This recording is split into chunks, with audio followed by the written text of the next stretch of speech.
Faster, smarter, better, free traffic. Alright, now we're going to take a look at how to turn your site into a free traffic magnet using and leveraging the information that we now know about the search engines. You're about to learn exactly how to position your site so that it ranks favorably amongst all the search engines and it gets up there so that it can start to attract a ton of free traffic. Now when it comes to actually getting your site prepared to rank high in the search engines, there's several on-page and off-page factors that you have to take care of. The on-page factors we're going to call on-page optimization. There's 12 key pressure points where you need to apply your keyword to so that the spiders can properly index your site. Okay? The spiders aren't intelligent. There's no artificial intelligence with the spiders. They find what you give them. Okay?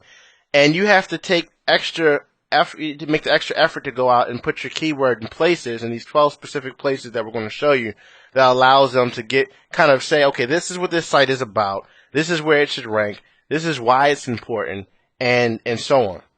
Now, out of the 12 main pressure points of where you can put your keyword to optimize the page, we're going to focus on the 7 primary ones, the 7 main ones that will have the most effect, the most bang for the amount of time that you put in. Okay? The other 5 you can do later, or you can apply as needed. But there's 7 key, crucial points where you have to put your keyword so that the spiders can index the page properly. Okay, here we are in Front Page, which is a web design tool that we use sometimes of preference. This and Dreamweaver and some of the others. And the first place that you really want to have your keyword is in your domain. Okay, just like we saw for the domain that was ranking well for the term how to play golf earlier, they had a domain name that was how to play golf. I believe theirs was .net. But by having that keyword in the domain, you're already one step ahead of the competition, and it'll give you the foot up when it comes with the Google and ranking, and because they're going to see that domain, that keyword, and give it the extra check mark when it comes to relevancy. Let's take a look at this sample site here. This sample site we'll just use for this demonstration. The next place that you would want to have the keyword, definitely have to put in there, even though it's not as effective as it used to be, would be when you look at the code, the source code that makes up a website. You'll see at the top here in the header section, you have several places to put the keyword. The first one is the title tag. Okay, the title tag, you would put your main keyword right there in between the tag. So when you have your site being designed, or if you're having someone do it for you, you would tell them you want the keyword in the main title tag, or if you were to do it, so it would be a title that includes the keyword. Information on how to play golf. Okay? What we just did was put this title in that you see here.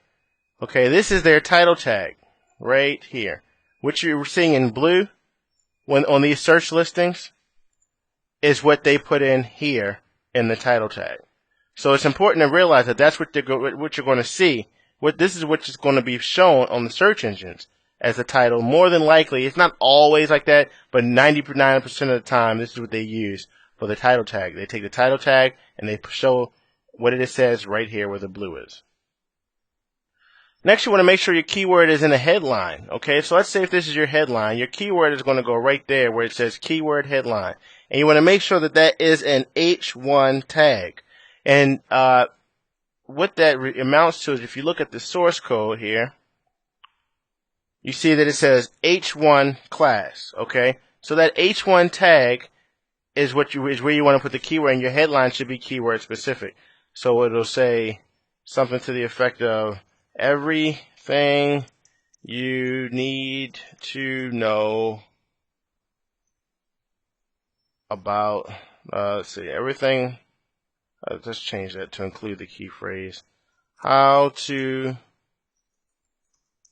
play golf information.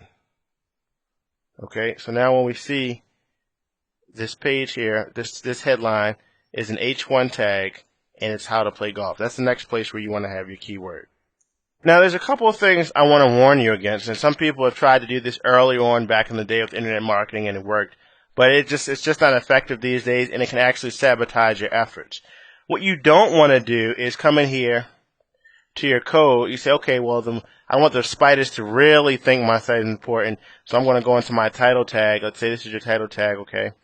And let's say your keyword was how to play golf.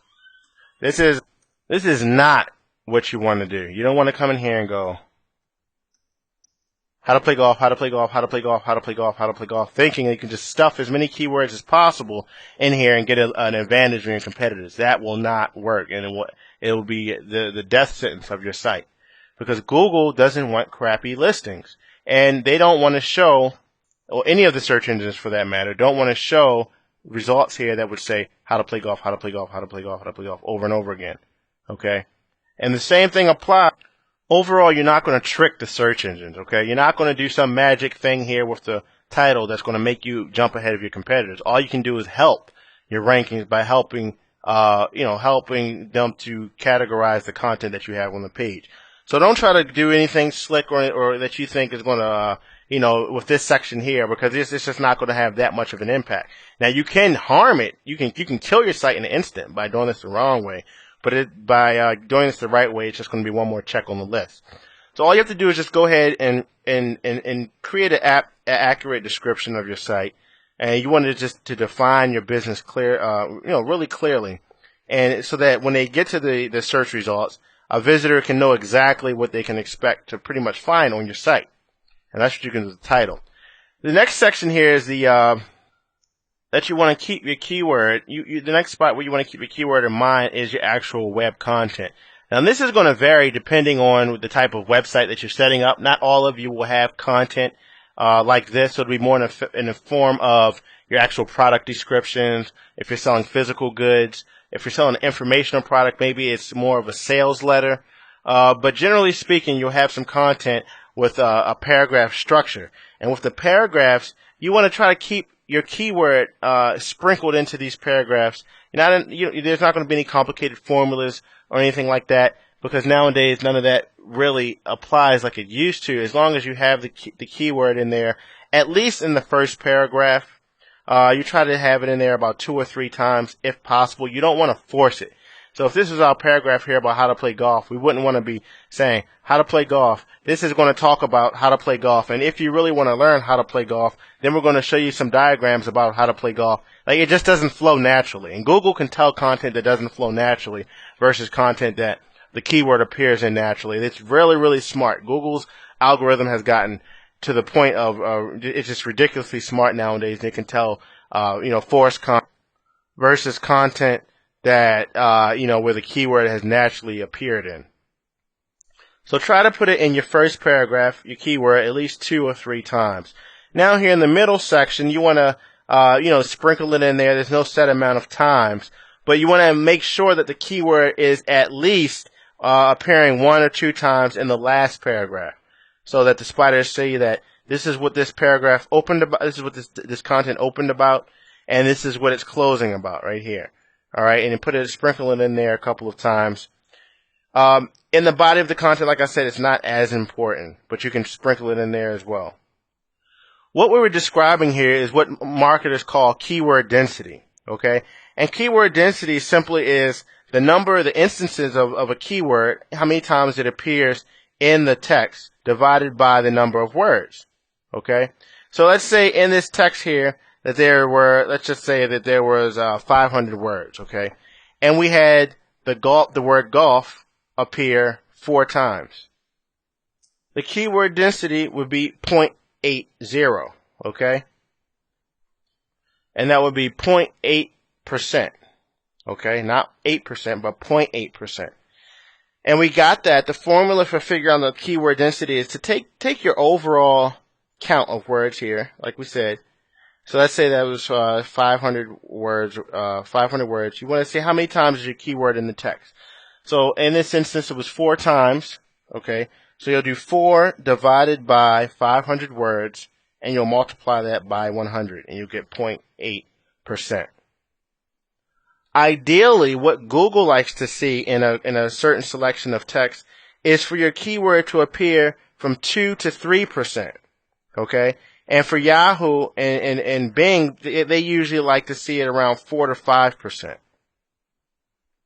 If you put your keyword in the text too much, okay, let's say you're at 10%, Google will start to look, a red flag will go up and say, hey, this person is keyword stuffing. They're just slamming that keyword in everywhere they can find just so that they can rank highly. And we don't think this is valuable content for our viewers. We're going to penalize the site. We're not going to list it, or better yet, we'll just dump it out of our index altogether, and we're not going to rank it at all. So you don't want that to happen. So try to keep it around 2 to 5% if you can. Another thing you don't want to do is, let's say you have a list of 10 to 20 keywords, okay, that you've gone through and you've researched the way that we showed you earlier. You don't want to come into here and dump all 20 keywords and hoping to rank for all of them, okay? You want to focus each piece of content around 2 to 3 keywords max, okay? Ideally, 1 keyword per piece of content, but you can focus it around 2 to 3 keywords that are all related, that are tightly grouped together for that piece of content to rank. Google, it may be a surprise to you, but Google doesn't really index a whole website. In other words, if your site was howtoplaygolf.com, Google doesn't go to howtoplaygolf.com and say, boom, okay, this whole site is indexed in our system. Google indexes pages. Google finds pages, not websites. Now, through your pages, they may find the other pages on your site, but they're not just going to automatically find your site and have all of its listings in its directory. All right? So, knowing that, and knowing that Google is going to rank your page, not your site, all right, you want to make sure that the relevant keywords that you choose are relevant, because Google knows what words should be on a page about how to play golf. It knows it's just not going to have the word how to play golf a million times. They have enough comparison data to see that a page concerning how to play golf may have the keyword drivers, may have the keyword approach, swing. All these would be words that are related to the term how to play golf. So it's going to look for those words. And if your site has that, well, it's going to know that your site is highly relevant. The next place that you want to optimize is your images, right here. Your images. A lot of people don't optimize the images, but you have to realize that the search engines only see text.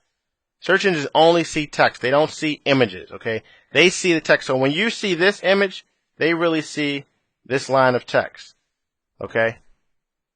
So within this piece of code that's referring to the image, there are several things you need to do. Number one, you want to make sure that your name of the image has your keyword in it.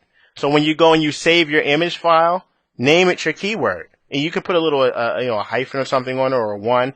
For example, this image is named how to play golf 1.jpg. Okay, so now we know that the search engine spider is going to look for that image. It's going to see that, oh, there's another instance of the keyword for an image. So the site must be getting, it's starting to grade it, and it's saying this site must be relevant to how to play golf. Also, the alt tag, which is the text that will show if someone cannot view the image. You could put an alt tag here as well, and the alt tag is going to show right here. It says alt equals quotation how to play golf picture.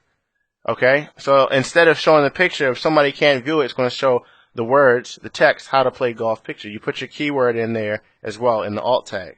So now what happens is, instead of the spider coming along and just seeing more source code referring to a picture, it's going to see actual keywords. You're feeding the spider additional keywords to take into consideration when indexing your site. Remember, you're not trying to stuff your keyword here as many times as possible. You can put relative words sparingly in according to the frequency that we just went over. All right. The next spot you want to drop the keyword in is right here in the meta tag description. Okay. Right now, let's just change this to how to play golf better in 30 days or less. The description is going to basically describe what your site is about. And just so that you know, just like with the title tag, The description is what you see here in the search engine listings, okay? What goes right below the title. So whatever you type here in this description meta tag is going to show here in the search engine listings in this black text here. Now this isn't 100%. This isn't a 100% rule, because some search engines, what they'll do is they'll come into the actual body of your text and grab some content, what they think is relevant, okay, and they'll show that as the description down here. As you can see here, all the descriptions are pretty much short and to the point, and that's important. You want to make sure that the description itself is a description and not a thesis, and just make it a sentence or two. And keep it to under 300 characters, preferably 250, 225, and use proper spacing and punctuation. You don't want to do what I just did here for the example. Where was it? Where we just typed in all caps. You don't want to do that for the description. You can. That's fine for the title. For the description, make it look like a regular sentence, like a regular, just a paragraph, half of a paragraph that you would type when you're writing a standard letter. If you make it longer, you won't be penalized. You don't have to worry about that. It's just that the search engines are going to cut you off wherever they want, and it may be an unfavorable position. You know, you may be saying something like, my site isn't the greatest, and then you get cut off right there, and it looks like you're saying your site isn't the greatest. What you were trying to say is, my site isn't the greatest site for selling, cheap golf material. On the other hand, we sell great golf products or something like that. So you don't want to get cut off in the middle of saying something so that it doesn't quite read the way that you want it to. The next spot that you want to sprinkle your keywords in is right here up in meta tag for keywords, obviously, okay? So here we have some home mortgage keywords, but you would sprinkle in your golf keywords, just 3, 4, 5. You don't have to go crazy here. You're not going to cheat the search engines by spraying it with your keywords here, loading it up. Like I said before, all you'll do is end up hurting yourself. Just make sure you separate them all with commas like you see here, and sort them in order, from most important to least important. And just remember to use common sense. Don't overload this section here. Like I said, 2 to 3 or 4 keywords max. Overall, that's all you would need to do online primarily to get your site in the favorable eye of the spiders coming out there and looking at it.